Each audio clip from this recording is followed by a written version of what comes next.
ora sebabe Bu Kesi le nyekel mik ngangge tangan tengen. Sebabe apa? Gelange anyar. Alah-alah. Lah kuwi ya. Wah, jan. Pancen ya wanita iki keindahan ra apa-apa Bu Kesi ngono kuwi. Lah aku mampu monggo. Ning ya kuwi golek ketoke wis mangsa udan ngono ya nuwun sewu tak ijoke beras. Ayo. Tenang wae. Iki gelang iki tuku lagi sesasi kepungkur. Iki ra nganti rong sasi tak dol. Nah, amin, amin ya rabbal alamin. Iki aku anggar gawe perhiasan iki mboten betah suwe. Kula niku lek nganggo perhiasan ngeten iki mboten betah suwe. Mergo anggar arek gawe perhiasan rada suwe pun didol kali bojo kula. Nggih. Dijolne kempul, gong, wayang ngoten niku. Malah kena nyambut gawe. Lek ngono kuwi ora waspada malah sosok enek copet barang lho Bu Kesi. Malah cilaka. Terus piye? Ya didol wae. Lek sampean pengen ora kecopetan aja nggih gelang. Sambil apa? Nggih untu.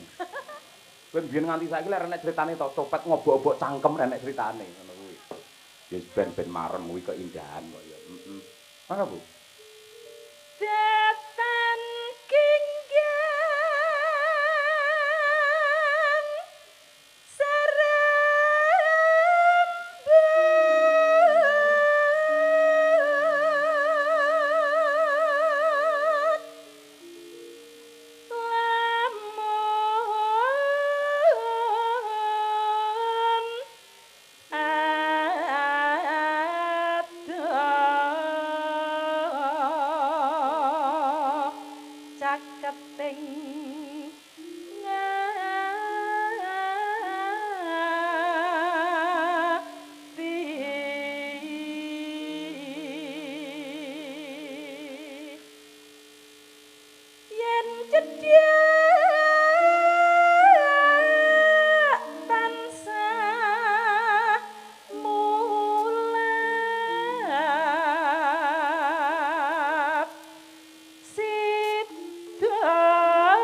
Terus Tri.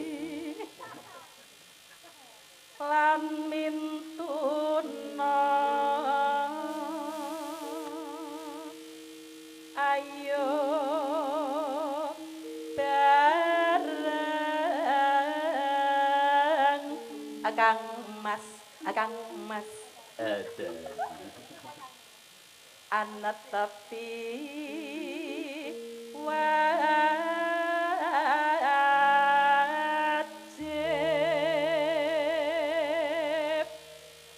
sido asih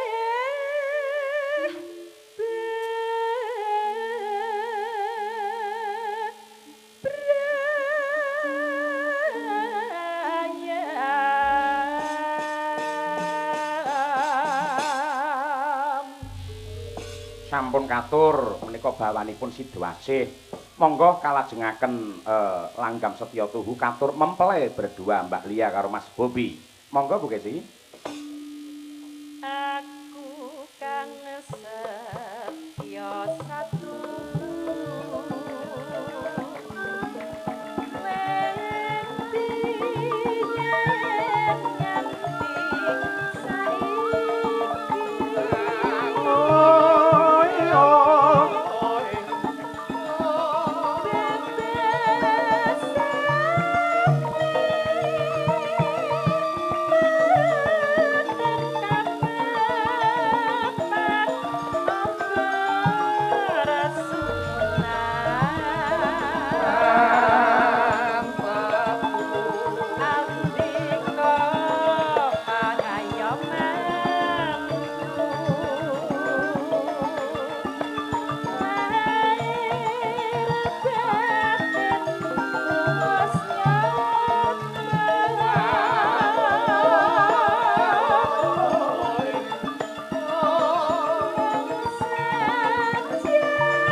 Lestari